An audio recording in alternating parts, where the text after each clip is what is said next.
Welcome back to the channel. This game continues the Hastings Premier Tournament of 1983-84 and features Lubomir Ftacnik against Nigel in the 6th round. The game started with an English opening.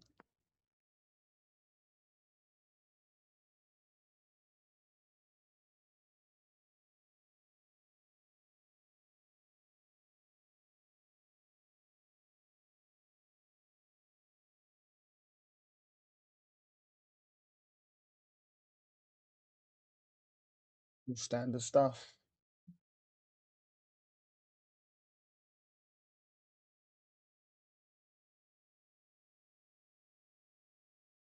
Here Nigel adopts the Hedgehog defence. And after this move, we're out of the book.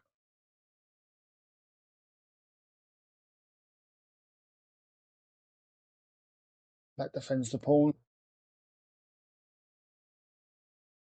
and chooses the castle.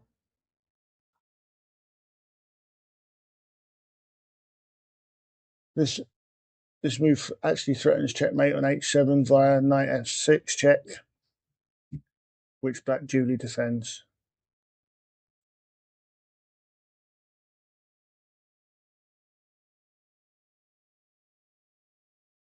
Here, white threatens the pawn on e6 and a fork, but does allow black some active counterplay in the middle via e5.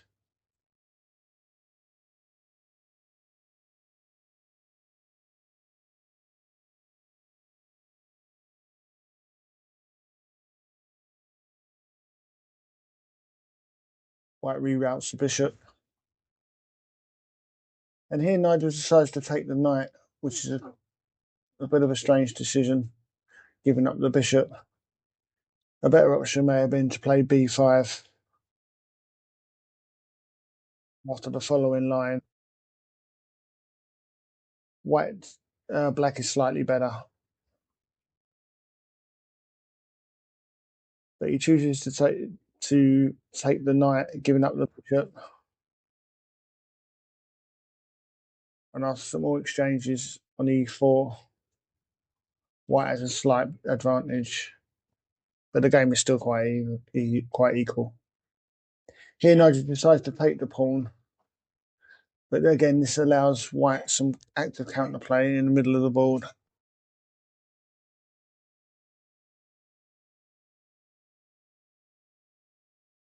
White gains a tempo by hitting the queen and getting his rook onto the open file. And this is a good move, threatening to double the rooks, but also to swing the rook to the king side. Nigel ignores the threat of the rook swing, which is a bit of a mistake, as it allows white to build up some pressure.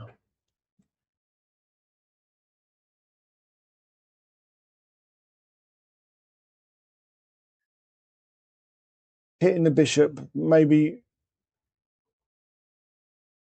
queen to c7 was a better option at this point.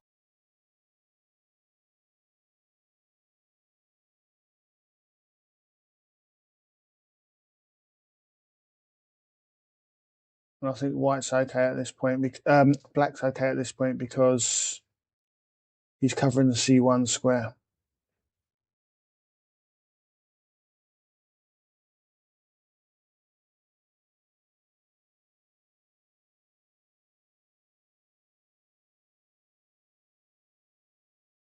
Here, Nigel makes the decision that he must remove the white bishop, as it's very powerful, and decides to give it up for the rook in a speculative exchange sacrifice, which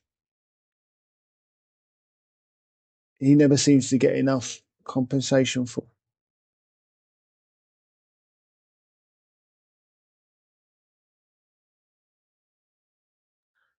This move's a mistake. Rook to c8 needed to be played in order to stop white playing rook to c1 and seizing the c file.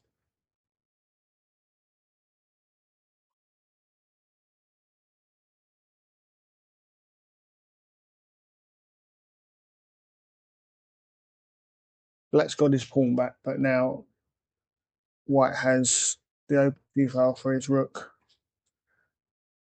This move's a bit of a mistake. It's threatening the knight, but Black can easily deflect that by checking and Queen to D1, threatening perpetual check via taking the pawn on D5.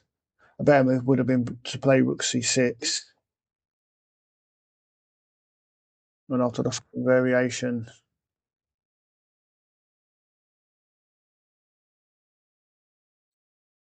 White is simply winning. He's a pawn up and in a very strong position.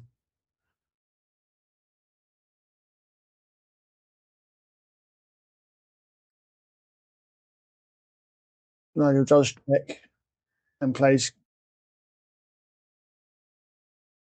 Queen to B5 in order to defend the knight. But as mentioned before, Queen to D1 and then could have been played, and the knight couldn't have been taken because of Queen to takes D5 and Queen D1 perpetual check.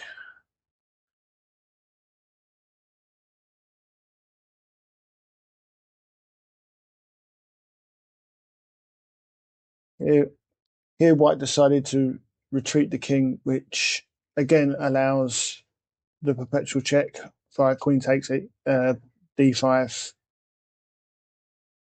which Nigel actually missed and played Queen to B1, repeating the position, and then back to B5. But this time, unfortunately, White does find the right move, which is Queen to D2, in order to defend the D pawn and maintain his advantage.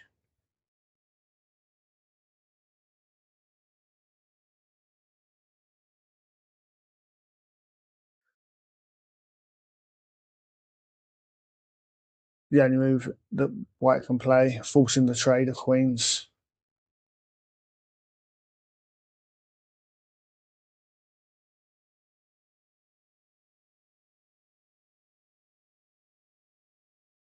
This is a very strange move from Nigel, a complete mistake. It just allows White to take the B pawn for nothing.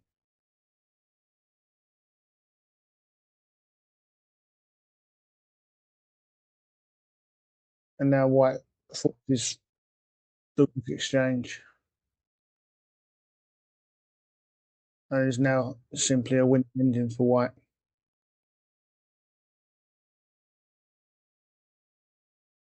This was the final move of the game. As I said before, the end game's just completely winning for White. He's booked for knight up and has a really dangerous past A pawn. A disappointing game for Nigel, who was having an up and down tournament with some good victories for White, but some bad ones for Black, bad defeats for Black. Thanks for watching. Please like and subscribe. Until next time, thanks.